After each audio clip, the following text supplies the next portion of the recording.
যে লোকগুলো আওয়ামী লীগকে ভোট দেয়, যে লোকগুলি আওয়ামী লীগকে ভালোবাসে, যে লোকগুলিকে বঙ্গবন্ধুকে ভালোবাসে, এই লোকগুলি কি সব করবো নাকি? এই যে আনিস আলমগীর, তাকে আপনি জেলে ঢুকেছেন, তার অপরাধটা কি? এই বিচার আল্লাহ একদিন করবে না?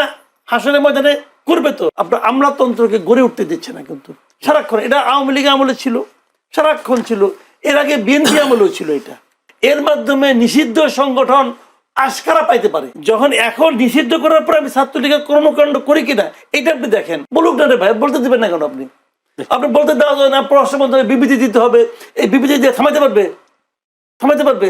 বরঞ্চ এই বিবৃতি দেওয়ার মাধ্যমে প্রমাণ করা হয় যে তারা এই বক্তব্যতে ভয় পাইছে। আমাদের ব্যাপারে ন্যারেটিভ তার কোনো প্রমাণ নাই, আর যারা করেন তাদের ব্যাপারে কিন্তু অসংখ্য প্রমাণ আমার এখানে কিন্তু আমি কালেক্ট করে রেখেছি। কতটা আসন পাবে, যেহেতু আওয়ামী লীগ ভোটে অংশ নিচ্ছে না, সেই ভোটগুলো কি জাতীয় পার্টির পাল্লা ভারী করবে কিনা? জাতীয় পার্টি নির্বাচন করতেছে এবং জাতীয় পার্টির বিরুদ্ধে নির্বাচন করতে না দেওয়ার জন্য নির্বাচনের আগে অনেকগুলো দল বেশ সক্রিয় ছিল। তার মধ্যে গণ অধিকার পরিষদ ছিল, জামাত ইসলামও ছিল। তারা বারবার বলেছে জাতীয় পার্টিকে যেন নির্বাচন করতে না দেওয়া হয়। জাতীয় পার্টি নির্বাচন করতেছে, কিন্তু তারা খুব বেশি একটা যে আলোচনায় আছে, বড় বড় মিটিং করছে, সেরকম আমি অতটা দেখছি না। তাদের গণসংযোগ অত বেশি দেখছি না। তার মধ্যে জাতীয় পার্টির জিএম কাদের কিছু কিছু কথাবার্তা বলতেছেন। তার দুটো কথা বেশ আমার কাছে মনে হলো যে আলোচনার মতো। প্রথম উনি বললেন যে উনি না ভোটের পক্ষে কথা বলছেন, ওরা আমরা না ভোট দিব। না ভোটের পক্ষে সরাসরি বলার মতো লোক আমি এই প্রথম একজন লিডারকে ওনাকে দেখলাম। অনেকেই বলছেন বিএনপির পক্ষ থেকেও বলছে অনেকে না ভোট সরাসরি তা বলেন। জয়নুল আবেদিন ফারুকের একটা তথ্য দেখলাম, সেটা আমি সেটা দেখি। মেজর হাফিজও বলছেন, হ্যাঁ মেজর হাফিজউদ্দিনও বলছেন না ভোট কেন, গণভোট কেন। না ভোটের জন্য প্রচারণার কথাটা আমি আসবো পরে। অনেকে চুপচাপ বলছেন, আরে ঠারে বলছেন, আমি কেন বলবো, আপনাদের সিদ্ধান্ত, এগুলি বলছেন। ওদের মির্জা আব্বাসকে দেখলাম বলতেছেন আপনাদের যেটা ইচ্ছে ওটা দিবেন আমাকে। তো উনি না না ভোটের কথা সরাসরি উচ্চারণ করেছেন এবং দলীয় প্রধান হিসেবে এটা একটা বড় ব্যাপার। আজকে আবার বলতেছেন যে আওয়ামী লীগ ছাড়া নির্বাচন বৈধ হবে না। তো আপনি যথার্থই প্রশ্ন করছেন, যদি নির্বাচনটা অবৈধ হয় সেই নির্বাচনে আপনি অংশ নিচ্ছেন কেন? এই প্রশ্ন কিন্তু আপনি করতেই পারেন। আমার কি মনে হয় জানেন, উনি বোধহয় সম্ভবত আলোচনায় আসতে চাইছেন যে এইগুলো আমি বলবো, লোকে আমাকে নিয়ে আলোচনা করবে, একটু মানে আমি কভারেজ পাবো। এটা আওয়ামী লীগকে বাদ দিয়ে নির্বাচনটা আমি ব্যক্তিগতভাবে পছন্দ করি না, আমিও চাই না। আমি মনে করি যে আওয়ামী লীগ এই নির্বাচনে থাকা উচিত ছিল, এটা আমি পার্সোনালি মনে করি। কিন্তু সরকার একটা নির্বাহী আদেশে আওয়ামী লীগের রাজনৈতিক কর্মকাণ্ড স্থগিত করছে। এখন স্থগিত করার কারণে আওয়ামী লীগের নির্বাচন অংশ নিতে পারছে না। এই যে সরকারি নির্বাহী আদেশে স্থগিত করছে, এটাও আমি পছন্দ করি না। আমি মনে করি সরকার এই কাজটা অন্যায় করেছে, ভুল না কিন্তু অন্যায় করেছে। আওয়ামী লীগকে যদি আপনি বাদ দিতে চান, আওয়ামী লীগের বিরুদ্ধে মামলা করেছেন, মামলাটা তাড়াতাড়ি শেষ করেন। মামলার কাজটা মামলাতে ভালোভাবে শুরুও হয়নি একদিনও। এখন একদিনের শুরুটা হলেন আপনি তো নির্বাহী আদেশে কোনো পলিটিক্যাল পার্টির কার্যক্রম স্থগিত করা বা পলিটিক্যাল পার্টিকে নিষিদ্ধ করা, এটা আমি মনে করি একটা কালো আইন, যেটা জামাতকে করা হয়েছিল অগাস্টের 3 তারিখে 24-এর। ঠিক হয়নি কাজটা, আমি ওই দিনই বলছি, কিন্তু ওই দিনই আমি বলছিলাম যে ঠিক হচ্ছে না। এমনকি আমি বলি আমি কোনো রাজনৈতিক দল নিষিদ্ধের পক্ষে না। হিজবুত তাহরিরকে নিষিদ্ধ করছে না, আমি এটারও পক্ষে না। এখন পক্ষে না তার মানে কি আমি হিজবুত তাহরির করবো না? আমি আইন অমান্য করতে চাচ্ছি না। এখন আমি এটার পক্ষে না, পছন্দ করি না, সমালোচনা করি, সবই ঠিক আছে। কিন্তু যখন আওয়ামী লীগকে স্থগিত করছে, তখন তো আওয়ামী লীগ করতে পারছে না। এই জন্য আমি হাহুদাস করতে পারি, কিন্তু আমি আইন ভাঙতে পারবো না। আমার কথা হলো এটাই যে আইন পারলে আইন চেঞ্জ করবো, আইন চেঞ্জ করার জন্য আন্দোলন করবো, কিন্তু আইন তো অমান্য করতে। এখন উনি যদি মনে করেন যে এই নির্বাচনটা অবৈধ, তাহলে তো আমি মনে করি নৈতিকভাবে ওরা নির্বাচন করা উচিত না। কিন্তু অবৈধ নির্বাচনে অংশ নিচ্ছেন কেন? উনি বলতে পারেন যে এটাকে বৈধ করার জন্য আমি আগে আন্দোলন করি, আন্দোলন করে বৈধ বানিয়ে তারপরে আমি আসি, সমস্যা তো নাই। না, আমার এই জন্য আমার মনে হয় কি এগুলি উনি বলছেন আসলে আলোচনায় আসার জন্য। পরিষ্কার। আমরা একটা প্রশ্ন, যেটা আমি বলি এটা একটা কথা, যদি এই আলোচনা এই কথা না বলতেন তাহলে কি এই আলোচনা আপনি প্রশ্ন আমরা করতেন? আপনি করতেন না। একটা প্রশ্ন করি, সেটা হচ্ছে জোরালো অবস্থান দেখছি না গণভোটে, বিশেষ করে বিএনপির পক্ষ থেকে। আপনি নিজেও বলেছেন কেউ না পক্ষেও কাজ করছেন, কিন্তু যদি না কোনো কারণে বিজয়ী হয়, দেশে আওয়ামী লীগ ফিরে আসছে কিনা, আওয়ামী লীগ যদি ফিরে আসে তাহলে দেশের অবস্থা কি হবে, বা যারা এতদিন হায়ের পক্ষে ছিল তাদের শুনেন, অবস্থা কি হতে পারে? না বিজয়ী হওয়ার সঙ্গে আওয়ামী লীগের ফিরে আসার কোনো সম্পর্ক নেই। না, আওয়ামী লীগ যে কোনো সময় ফিরে আসতে পারে। আওয়ামী লীগ তার শক্তি থেকে আসবে, এটা পলিটিক্যাল পার্টি। তো এই দেশে তো আওয়ামী লীগের প্রচুর লোক বিভিন্ন জায়গায় আছে, এখনো আছে। একসব মারা গেছে, যে লোকগুলো আওয়ামী লীগকে ভোট দেয়, যে লোকগুলিকে আওয়ামী লীগকে ভালোবাসে, যে লোকগুলিকে বঙ্গবন্ধুকে ভালোবাসে, এই লোকগুলি কি সব করবো নাকি যে উড়ে গেছে বাতাসে? উড়ে তো যায় না, তারা এই দেশে আছে। তো তারা তাদের মতোই আছে, এবং তাদের সংখ্যা একদম কম না, অনেক। তাদের সংখ্যা অনেক, তাদের সংখ্যা যে অনেক, এটা তো বিএনপি এবং জামাতের কথাবার্তা শুনলেই বোঝা যায়। তারা তো এই অনেকদেরকে তাদের কাছে কিছু আনতে চায়, কাজেই তারা যে কোনো সময় ফিরে আসতে পারে। অনুকূল পরিবেশ হলেই তারা ফিরে আসবে। এখন অনুকূল পরিবেশ আমি যেটা মনে করি, আমি এই মুহূর্তে আমার যেটা অপিনিয়ন আর কি, পার্সোনাল অপিনিয়ন, আমার বিবেচনায় আওয়ামী লীগের সবচেয়ে বড় সমস্যা হলো এখন শেখ হাসিনা নিজে। উনি যতদিন থাকবেন ততদিন আওয়ামী লীগ বিকল্প নেতৃত্বের কথা ভাবতে পারবে না। এবং আওয়ামী লীগের এই যে একটা সুবিধাভোগী গ্রুপ, যে গ্রুপগুলি বিদেশ চলে গেছে, বেসিক্যালি আওয়ামী লীগের বিভিন্ন পদে ছিল, মন্ত্রী ছিল, আওয়ামী লীগের সুবিধাভোগী যারা আছে, তাদের হাতে তো বিপুল পরিমাণ টাকা, দেশের সম্পদ তো প্রায় প্রায় বলতে গেলে পুরোটাই তারা লুটে নিয়ে চলে গেছে। তো ওই টাকাগুলি তো আছে তাদের কাছে, তারা ওখান থেকে কিছু কিছু টাকা ছাড়বে, এখানে একটা ডিস্টার্ব করবে, এখানে একটা ঝামেলা করবে, করতে পারবে। 23 জানুয়ারি সেই বক্তব্য তো দিয়েছেন শেখ হাসিনা, অডিও বক্তব্য বলেছেন নির্বাচনকে বন্ডুল করবার জন্য, নির্বাচনকে বিঘ্ন করবার জন্য। ওই বক্তব্যের আমার কাছে কোনো গ্রহণযোগ্যতা, ওই বক্তব্যের আমি পাত্তা দিই না। জি, ওই বক্তব্য দিয়ে যদি থাকতে পারতো তাহলে তো 2024-এর 5 আগস্টই পারতো, হলো না কেন? কিন্তু আজকে পররাষ্ট্র মন্ত্রণালয় থেকে একটা বিবৃতি দেওয়া হয়েছে বিষয়টা। এইটা পররাষ্ট্র মন্ত্রণালয় বলতেছে, ওদের বলতে দেন, এইটাও আমার কাছে একটা ফালতু কাজ মনে হয়। বলুক না রে ভাই, বলতে দিবেন না কেন? আপনি আপনি বলতে দেওয়া যায় না, পররাষ্ট্র মন্ত্রণালয় বিবৃতি দিতে হবে, এই বিবৃতি দিয়ে থামাইতে পারবে? থামাইতে পারবে? বরঞ্চ এই বিবৃতি দেওয়ার মাধ্যমে প্রমাণ করা হয় যে তারা এই বক্তব্যতে ভয় পাইছে। কার কি বলার বলতে দেন না, বললে কি দেশ উল্টে গেল? উল্টে গেল বললেই দেশ উল্টে যায় না। মানুষ জানে ভাই, আজকালকার মানুষের বোকা মনে করেন না। আমি মানুষের একটা জ্ঞান দিয়ে দিলাম, আসে সঙ্গে সঙ্গে খেয়ে ফেললো, এটা হয় না রে ভাই।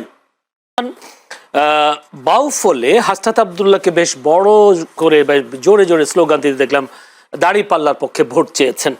হাসনাত আব্দুল্লাহকে আসলে অনেকে বলছেন হাসনাত আব্দুল্লাহ জামাতের অংশ হয়ে গেছেন, বা যদি নির্বাচনের পরে অনেকে হয়তো জামাতেও প্রবেশ করবে, হাসনাত আব্দুল্লাহকে সেই পথে আছেন কিনা।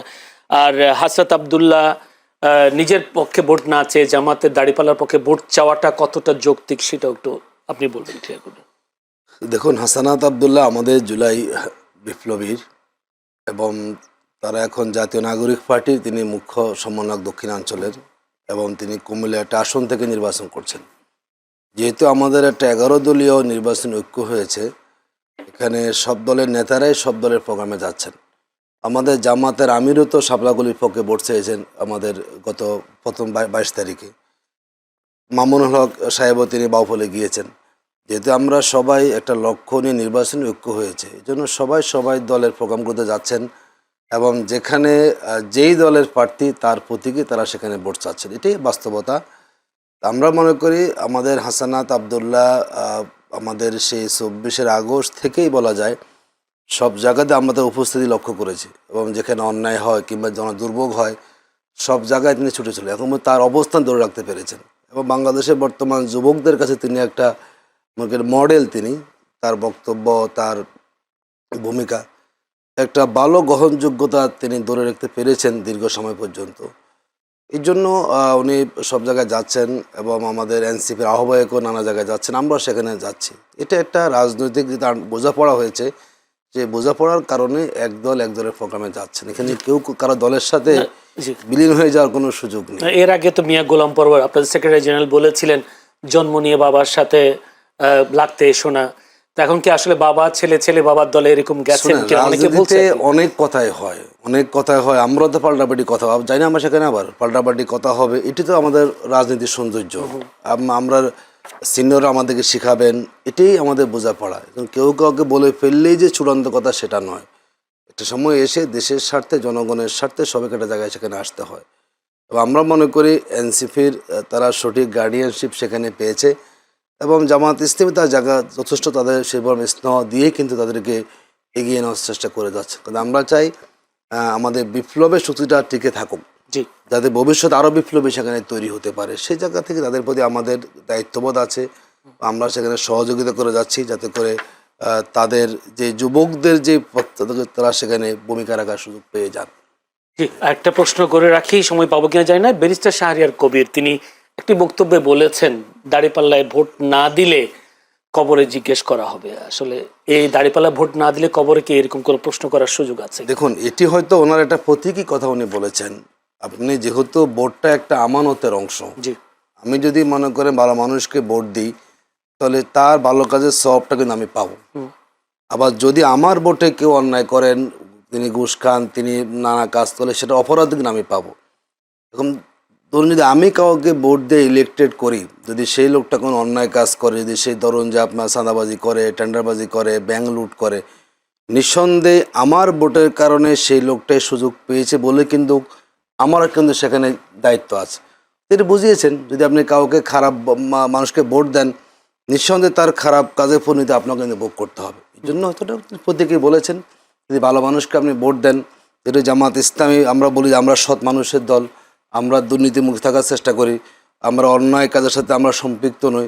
নিঃসন্দেহে যেহেতু ভোট একটা আমানত, যদি আপনি সৎ মানুষকে ভোটটা দেন তো জবাবদিহিতে আপনার সহজ হয়ে যাবে। যদি অসৎ মানুষকে আপনি ভোট দেন তাহলে জবাবদিহি আপনার কঠিন হবে। হয়তো এই জায়গাটাগুলি মিন করে বুঝিয়েছেন যে আপনি আপনার আমানতটাকে আপনি খেয়ানত করবেন না, যেই হোক, যাতে আপনার ভোট পেয়ে কেউ অকল্যাণজনক কাজ সেখানে করার সুযোগটা না পেয়ে যায়। সেক্ষেত্রে কবর, জান্নাত এইসব কথাগুলো বললে অনেককে এইটা বলার সুযোগ করে দিচ্ছে কিনা জামায়াত ধর্ম নিয়ে ব্যবসা করে? দেখুন, আমরা বলি যে আমরা যে এই বক্তব্য আমরা দিয়েছি, আমরা দেখলাম সেদিন আমাদের বিএনপির চেয়ারম্যানও বলেছেন, যদিও আমরা মানে কল্পনাও করতে পারি নাই যে এত বড় একজন ব্যক্তি এই ইস্যুতে কথা বলবেন। এটা আমাদের কাছে খুবই একটা মানে হাস্যকর মনে হয়েছে। কোন বিষয়টা? এই যে জামাত জান্নাতের টিকিট বিক্রি করে, কিন্তু আমরা স্টেটমেন্ট দিয়েছি দলের সেক্রেটারির পক্ষ থেকে, কোথায় কোন নেতা বলেছেন আমাদেরকে প্রমাণ হাজির করুন। কোথায় কে বলেছেন তার কোনো সুনির্দিষ্ট কোনো তথ্য প্রমাণ নাই, কিন্তু এটাকে ইস্যু করে একদম দলীয় প্রধান সহ মাঠে বক্তব্য রাখবেন, এটা আমার কাছে রাজনৈতিক অপরিপক্কতা সেখানে মনে হয়েছে। দ্বিতীয় আমি বলি, দেখুন আমার কাছে এখানে অসংখ্য ডকুমেন্ট এখানে আছে যে বিএনপির নেতারা বলছেন দানা শেষে ভোট দিলে জান্নাত পেয়ে যাবেন, অমুকের নাম দিলে আপনাকে উজু করতে হবে, এই কথা বলেছেন না। আমাদের ব্যাপারে ন্যারেটিভ তার কোনো প্রমাণ নাই, আর যারা করেন তাদের ব্যাপারে কিন্তু অসংখ্য প্রমাণ আমার এখানে কিন্তু আমি কালেক্ট করে রেখেছি যে তারা কী সেখানে বলছেন। তো আমরা তো মনে করি জামাত একটা ধর্মভিত্তিক দল, ধর্মীয় আমরা ধর্মকে মেনে চলি, দলটাই আমাদের ধর্মকে নিয়ে আমরা বেঁচে থাকি এবং আমরা জান্নাত জাহান্নামকে বিশ্বাস করি। আমরা মনে ভালো কাজ করলে আমাদের জান্নাত, খারাপ করলে আমাদের জন্য জাহান্নাম। আমরা তো ধর্ম নিয়ে আমরা আছি, কিন্তু যাদের ব্যক্তি জীবনে ধর্ম নাই, যারা হালাল হারামকে মেনে চলেন না, যারা সুদ ঘুষ খাওয়াকে খুব বেশি অন্যায় কাজ মনে করেন না, যারা দুর্নীতিকে জায়েজ মনে করে দুর্নীতি করেন, তাদের জন্য তো ধর্মীয় ব্যবহার করা উচিত না। তারা কেন কথাগুলো বলবেন? আমরা মনে করি রাজনীতিতে প্রত্যেকের বক্তব্য দেবেন, কিন্তু এখানে অমুক দলকে এভাবে শিরিক মুশরিক বলে দেওয়া, দেখুন এটি কত জঘন্য কথা বলেছেন। এত জঘন্য কথা না। আপনি শিরিক, আপনি কাউকে কাফের বলতে পারেন? একসময় আমরা দেখতে বাংলাদেশে আলেমরা একজন কাফের হতে হয়ে যেত, এখন দলের প্রধান তিনি কাউকে উনি মুখ কাফের, উনি শিরক করছেন। এটা অত্যন্ত একটা আমি মনে করি অপরিপক্কতা। একটা বড় দলের প্রধান হয়ে কিন্তু এই ধরনের ছোটোখাটো বিষয়ে পাবলিক প্লেসে বক্তব্য দেওয়াটা ওনার অবস্থান সেখানে খাটো হয়েছে। এবং আপনি দেখেছেন গত একদিনে উনি কালকে আজকে অবস্থান পরিবর্তন করে ফেলেছেন। ওনার বক্তব্যের সঠিক উনি বুঝে ফেলেছেন। উনি দীর্ঘদিন দেশের বাইরে ছিলেন, দেশে এসেছেন, কোথায় কোন কথা বলতে হবে। আমরা মনে করি এই জাতীয় বক্তব্য বড় জায়গাগুলো আসলে জনগণ হতাশ হয়ে যায়। এগুলো নিচের লেভেলের লোকেরা বলতে পারেন, এটা রাজনৈতিক, তারা একটু আলোচনা থাকার জন্য। বড় লেভেলের যেগুলো কথা বলেন যার কোনো ভিত্তি নাই, এটা আসলে আমাদের জন্য খুবই অনাকাঙ্ক্ষিত। জি, ধন্যবাদ আপনাকে জনাব মাসুদ কামাল। কালকে একটি ঘটনা নিশ্চয়ই আপনিও আপনার নজরে এসেছে, সেটি হচ্ছে ছাত্রলীগ নেতা সাদ্দাম যশোর কারা ফটকের সামনে তার মৃত স্ত্রী এবং তার 9 মাসের বাচ্চাকে দেখেছেন। বলা হচ্ছে 5 মিনিটের মতো সময় দিয়েছে সরকারের পক্ষ থেকে। এই যে এত বড় একটি ঘটনা, তাকে প্যারোলে মুক্তি দেওয়া হলো না, যদিও আজকে গণমাধ্যম বলছে যে প্যারোলে মুক্তির জন্য আবেদন করা হয়নি, সেটা কতটা, তা এই যে তার সাথে যে আচরণ, এই আচরণটাকে কতটা মানবিক অমানবিক আপনি বলবেন? না, এই আচরণটা খারাপ, এটা খুবই খারাপ।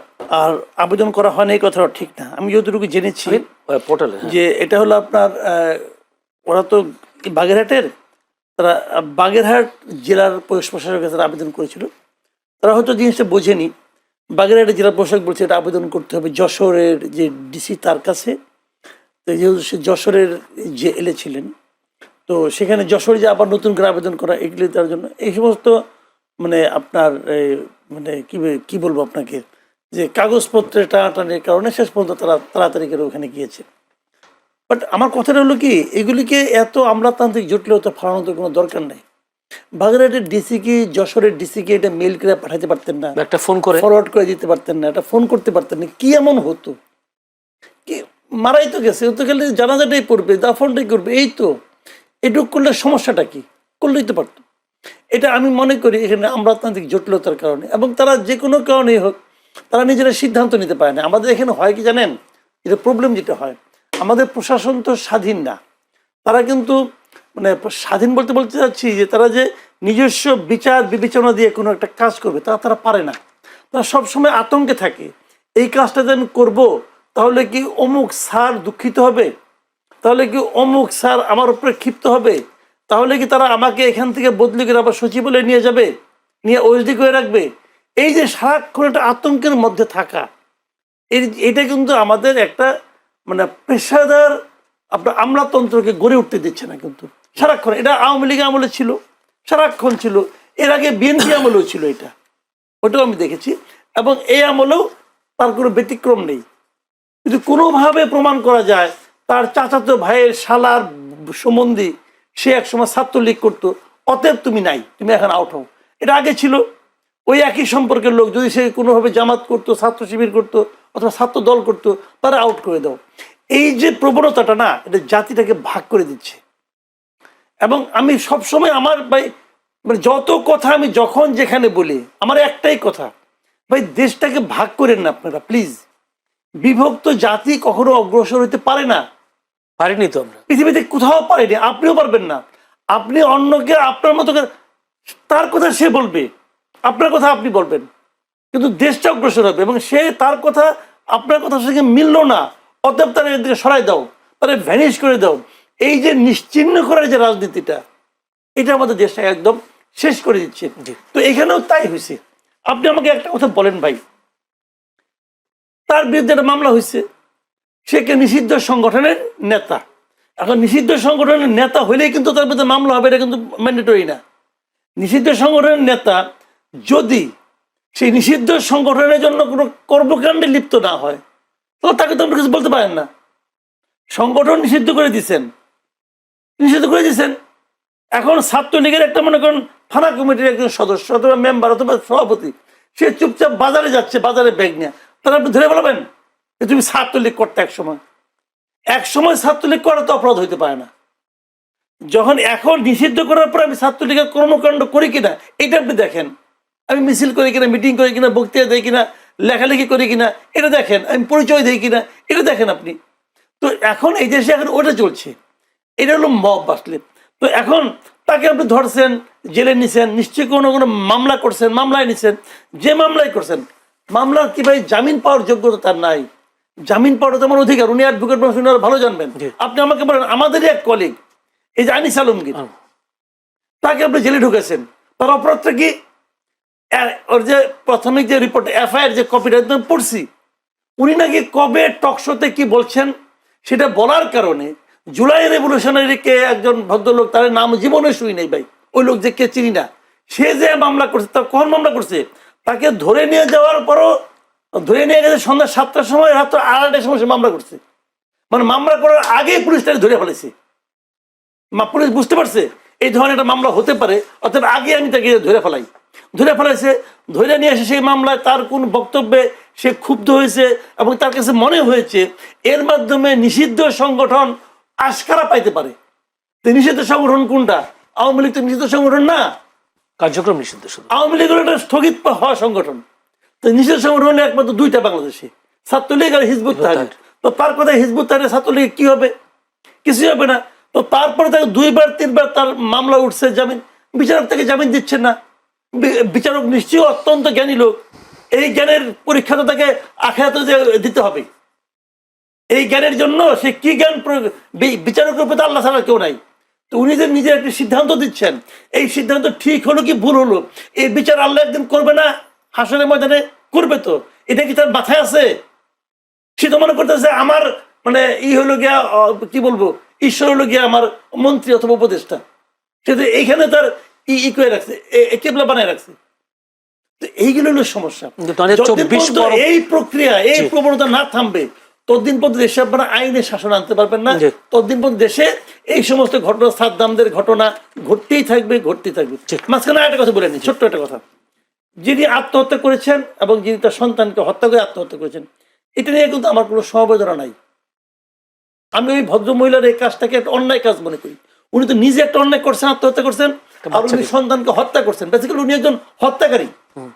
আপনার সন্তানের মালিক কিন্তু আপনি না, আপনি তাকে মারছেন। এটা ভয়ঙ্কর অন্যায় করছে ভদ্র মহিলা।